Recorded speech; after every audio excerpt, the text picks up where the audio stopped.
Me gustaría leer al compendio de Doctrina Social de la Iglesia, en el numeral 213, dice lo siguiente: la importancia de la familia para la sociedad, ¿no? Y dice algo importante, dice, la familia, comunidad natural en donde se experimenta la sociabilidad humana, contribuye en modo único e insustituible al bien de la sociedad. Claro, claramente que no podemos decir o no podemos negar que la palabra comunidad, ¿sí?, está siendo lesionada porque realmente la comunidad supone, de alguna manera, la convivencia, ¿sí? Y bueno, en este caso, está siendo lesionada no solamente, y no por fuerza mayor, sino por propia elección. Así que bueno, me parece interesante, ¿no? Siempre traer la doctrina social aquí. Yo marqué algunos puntos como para poder ir viendo dónde está contrapuesta esta idea a lo que va enseñando la doctrina social de la Iglesia. Pero bueno, lo vamos a dejar a Michele para que él pueda explayarse tranquilo en esta temática. Ese punto de la doctrina social de la Iglesia que leíste es muy bueno porque justamente nos permite poder entender esto desde ambas perspectivas, tanto la filosófica como también la teológica, ¿no? Porque si bien es cierto que pues, es un punto de la doctrina social de la Iglesia, por lo tanto, uno diría, bueno, pero esto es desde el aspecto teológico, ¿no?, que se está abordando. Si bien es cierto que se puede ver desde esa parte, desde esa perspectiva, también es cierto que en realidad aquellas palabras que leíste propiamente son preámbulos, como diría el sabio, ¿no?, Santo Tomás de Aquino, son preámbulos de la fe, en realidad. Como tal, lo podríamos ubicar, propiamente hablando, dentro de los artículos de razón más que dentro de los artículos de fe. ¿Por qué?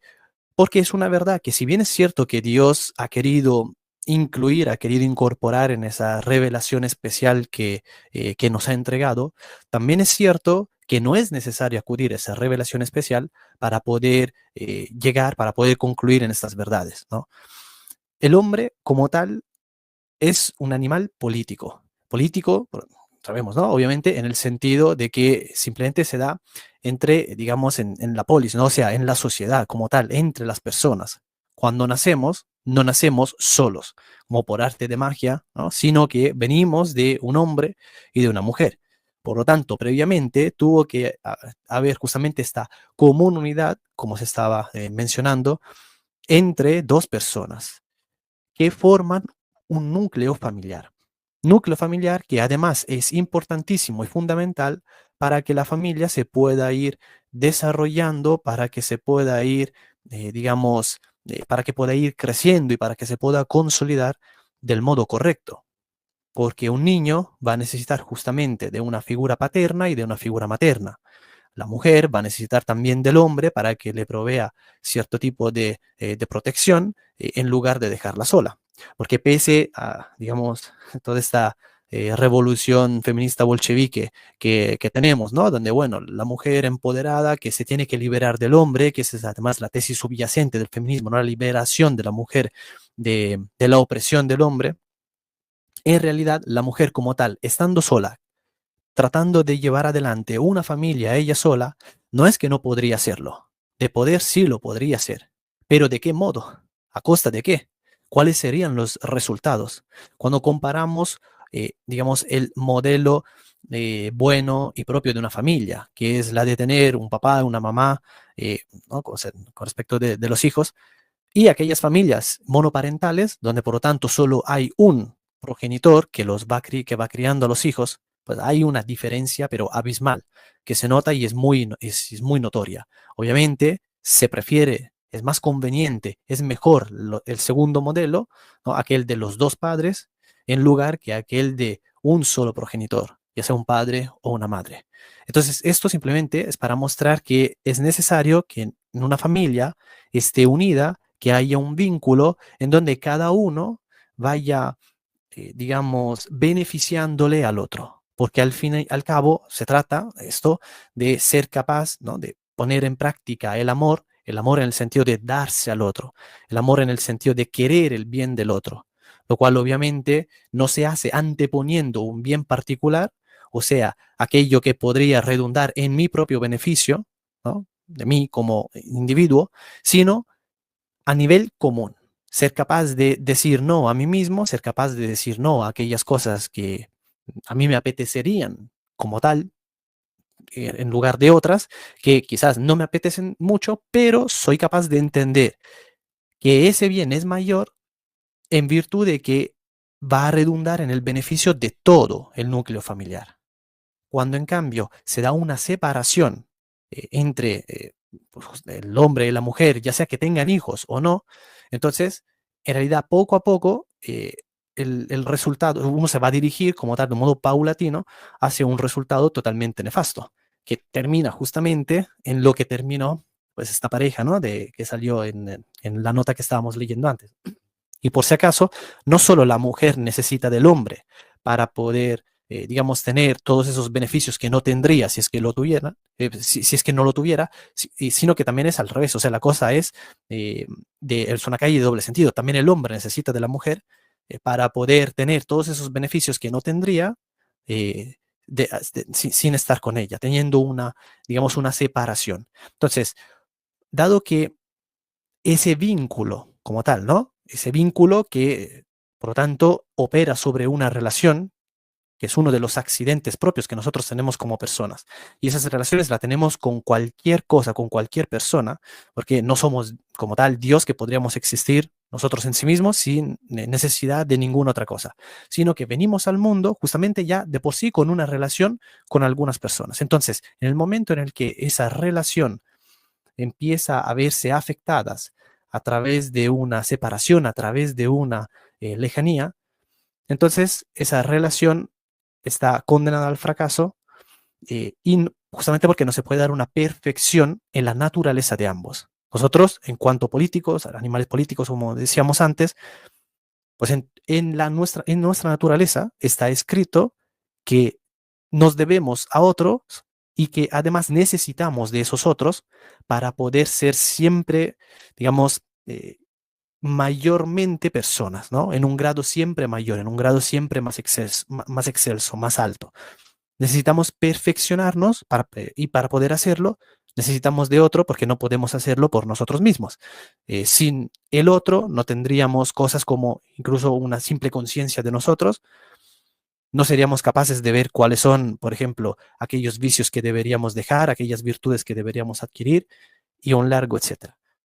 Así que sí, en última instancia me parece que es un ataque a la familia, quizás como tal no procurado en el caso de algunos, pero sí procurado en el caso de otros, para así poder, digamos, realizar unos determinados objetivos que al fin y al cabo, si nosotros lo vemos a la luz digamos, del panorama mundial, ¿no? De una batalla cultural, de una contrarrevolución cultural cristiana, pues entonces esto, en última instancia, justamente, quiere atentar en contra de la familia, porque si uno logra destruir la familia, pues ha logrado destruir el fundamento de la sociedad.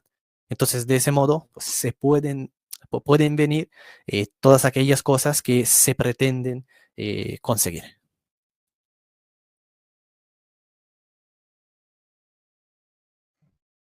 Uy, excelente, Michele. Ciertamente, eh, a mí lo que decís y lo que dijo Horacio me, bueno, me llama a la reflexión y también lo que dijo Juan Carlos, porque en definitiva queda latente si esto es un fenómeno o es algo realmente ideologizado e impuesto. Eh, bueno, ambas posturas pueden analizarse perfectamente, ¿no? Bueno, lo dejo al licenciado Juan Carlos para que pueda exponer. Tiene tiempo de sobra para que pueda ilustrarnos al respecto y que podamos escuchar. Me tomo de la frase final de Michele, destrucción de la familia, destrucción de la sociedad, y me permito recordar que así como inflaron las cifras de los abortos para poder procurar su legitimación social, no me extrañaría que inflen las cifras de las supuestas parejas LAT. Es decir, yo creo que esto, como todos los experimentos sociales, se necesitan casos testigos de personas conocidas, famosas, que de alguna manera le den visibilidad a una idea de que por sí misma es antipática, es desagradable, y que creo que los que están en un matrimonio o incluso los que viven en pareja y aman a su cónyuge, a su esposo o a su pareja, realmente no comparten esta idea y lo ven como artificial. Entonces, lo más probable es que esto de la pareja LAT sea algo inflado por los medios, que haya mucho más humo que realidad, y que sean esos experimentos sociales donde le toman el pulso a la sociedad a ver qué tanto van a resistir esto. Por eso está muy bien que Guillermo se adelante y que intentemos marcar, ¿no?, la cancha antes de que ocurra, para darle ya criterio a la gente cuando esto se empiece a popularizar o se nos venda la idea de que se está popularizando. Ahora, yendo al asunto en sí, yo creo que es una consecuencia de la falta de carácter. Es decir, esto de querer la primavera del amor y huir en el invierno del amor es una cobardía. Me hace acordar a una frase de Pascal en Pensamientos, donde Pascal comentaba que un poco la persona picaflor es aquella que corre y no cava. ¿Qué es correr? Correr es ir detrás de la mariposa, ir detrás de nuevos amores, ir detrás de experiencias, ir detrás de sentimientos, y eso hacía que algunos don Juanes vayan cambiando de pareja constantemente. Pero, ¿qué pasa? Tenían miedo a cavar. Claro, porque cuando vos cavás, profundizás en una persona y ahí te encontrás con imperfecciones, te encontrás con limitaciones y hay que tener el valor de enfrentarlas. A su vez hay que tener el valor de que el otro te diga lo que ve de vos mismo. Entonces, todas estas imperfecciones que trae la convivencia matrimonial son las que estas personas quieren evitar. Por lo tanto, hay una profunda debilidad en esto de me quedo cuando me va bien, me voy cuando siento que la cosa se pone un poquito tensa. Así no se construye nada. Entonces, esto de eludir el conflicto es el temor a hablar, a escucharse, a que el otro me pueda interpelar. Ese temor al conflicto, en última instancia, es un signo de una profunda falta de madurez. Es antifamilia, por eso me parece bien el título que Guillermo le puso a esta transmisión. Y por eso considero que está bien que nosotros dejemos establecido una valoración moral de esto, ¿no? Independientemente de si es más o menos popular. Personalmente a mí me parece que esto está inflado, para dar la impresión. No se olviden que ellos siempre inflaron cifras. Inflaron cifras con el tema de la legalización del aborto, inflaron cifras con muchísimas de las mentiras históricas que nos quieren imponer. Ellos inflan cifras. La mentira es parte de su modus operandi. Así que no me extrañaría que también inflasen cifras aquí.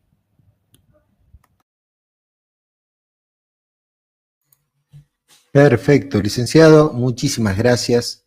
Yo voy a traer ahora a colación nuevamente la doctrina social de la Iglesia. Vamos a leer, a ver si puedo compartir.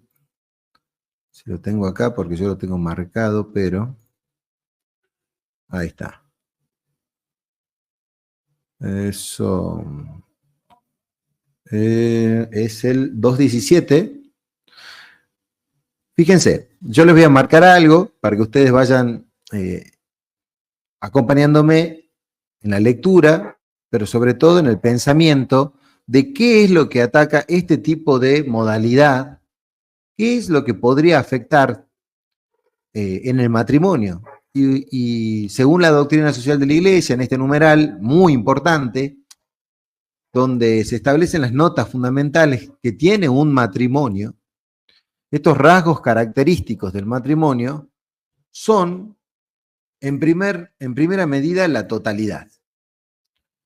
La totalidad, acá dice, en razón de la cual los cónyuges se entregan recíprocamente en todos los aspectos de la persona, físicos y espirituales.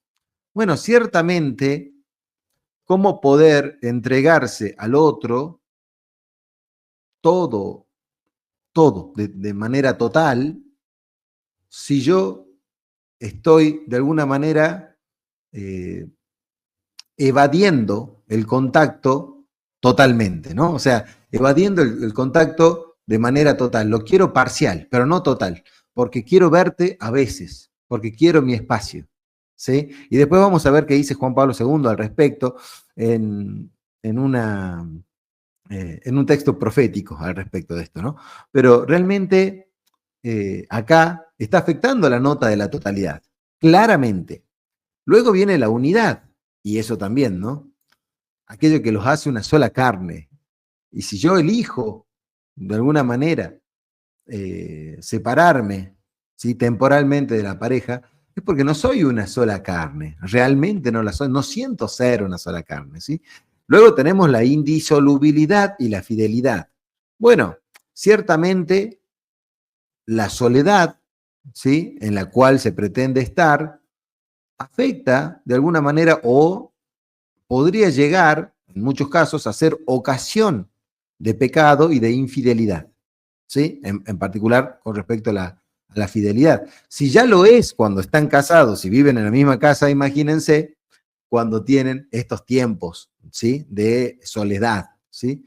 Y, y claramente, porque no hay una donación, ¿sí? Recíproca y total. Y bueno, y también la fecundidad, ¿no?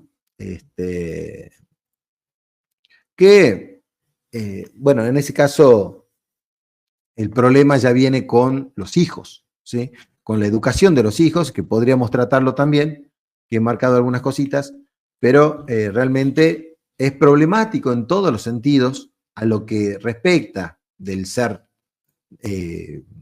para la iglesia, ¿no? De ser un buen matrimonio, un matrimonio que tenga todas las notas bien establecidas. Y bueno, a mi criterio, claramente este tipo de modalidades que es, podríamos decir,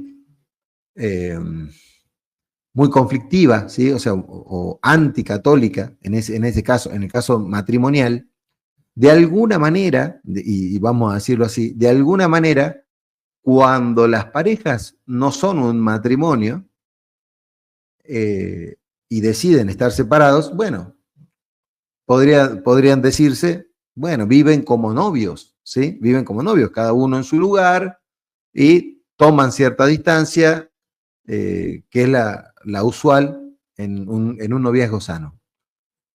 Pero esto podría decirse, ciertamente lo único que hace es maquillar, porque esa persona no es que vive en un noviazgo casto, puro, para llegar a un matrimonio excelente, ¿no? Y a los buenos ojos de Dios. No es la idea, ¿sí? Simplemente viven separados, ¿sí? O sea, la intencionalidad no es lo que los promueve a estar separados, aunque no estén casados.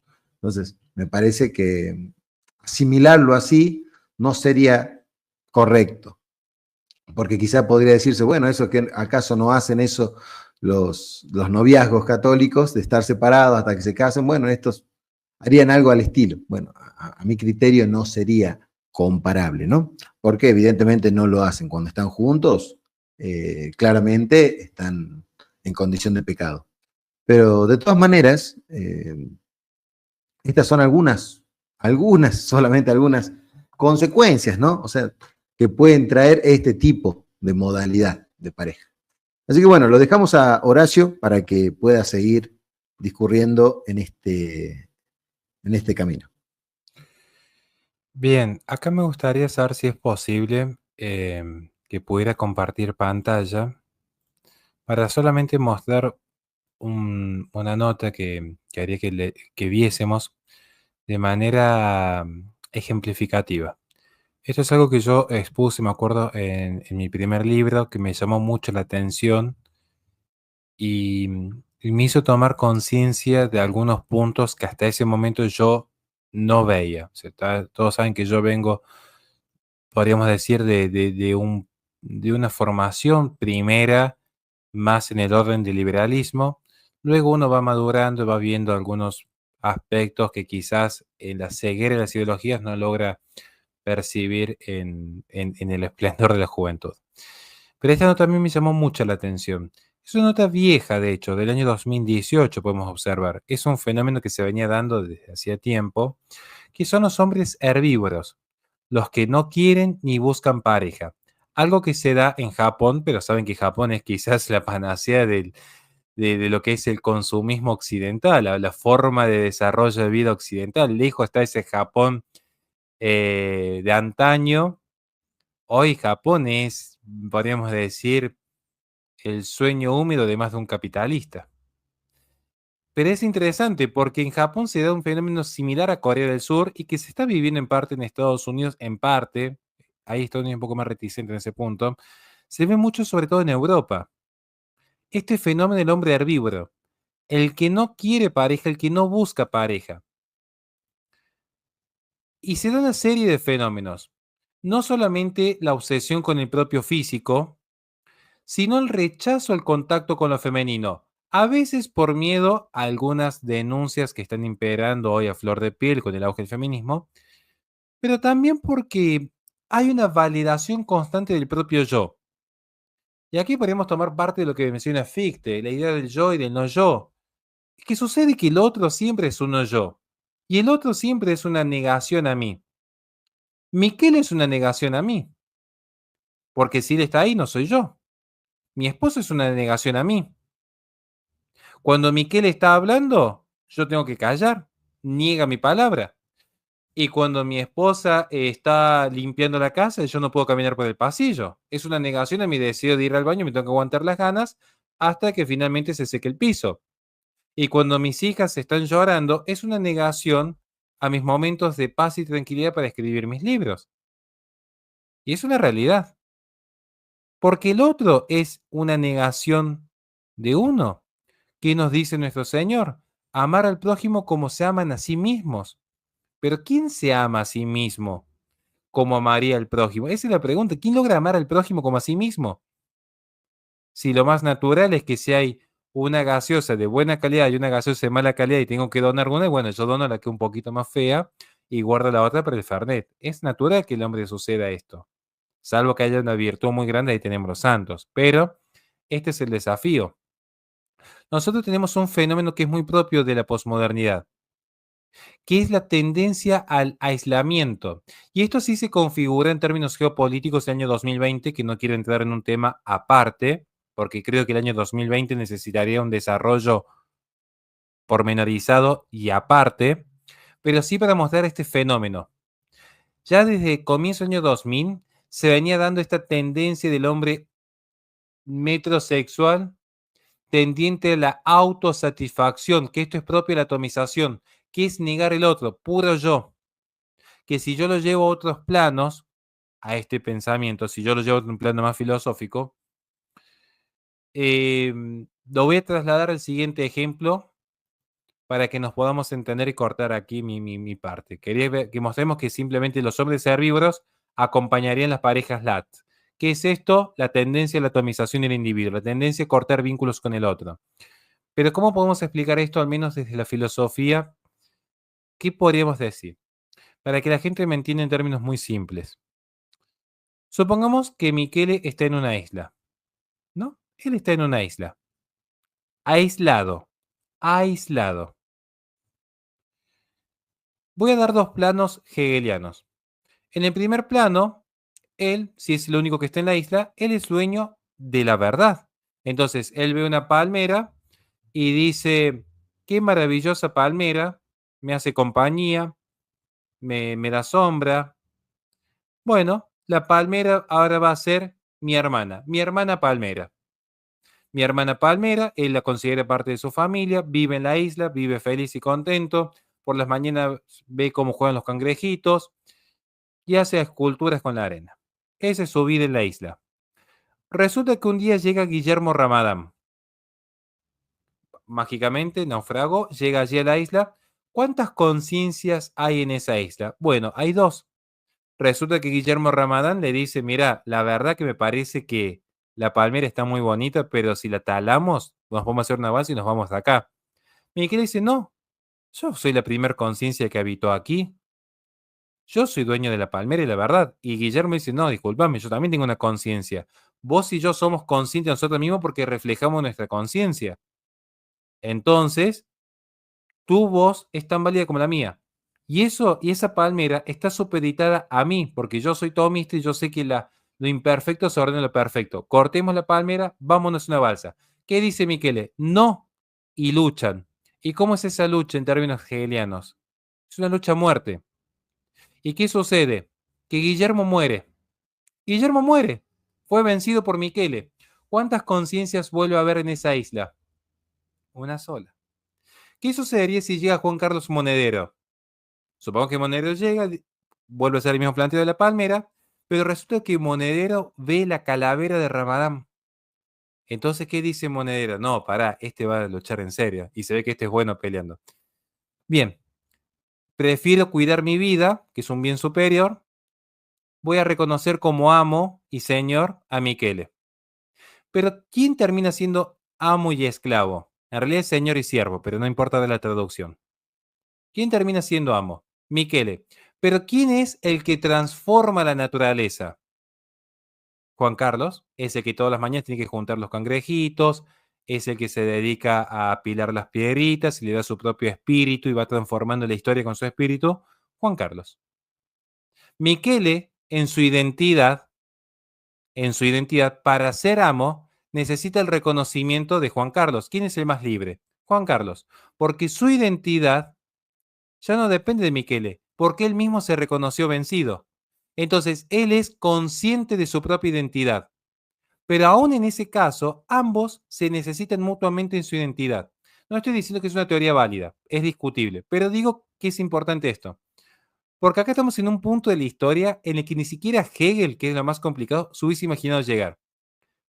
Porque es la ruptura del yo y del no yo, es la ruptura total del otro.